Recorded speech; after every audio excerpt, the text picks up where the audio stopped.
Good morning po ang tinatawag na miracle fruit, or ang alam ko pong tawag dito is calabash fruit.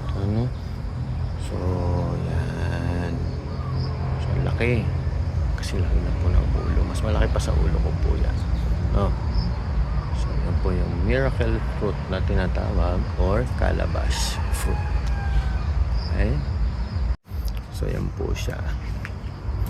Yan po yung puno niya. So yan, calabash. So ito po yung mga ganito na calabash fruit. Ang pagkakaalam ko po dito ay sa ibang bansa, sa Africa po, yung mga natives po ay ginagawa itong mga musical instruments.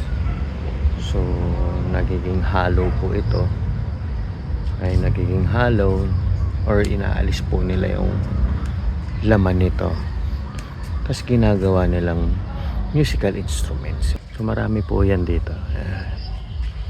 Yan. Pero ito po yata yung pinakamalaki sa ngayon. Okay po. Morning.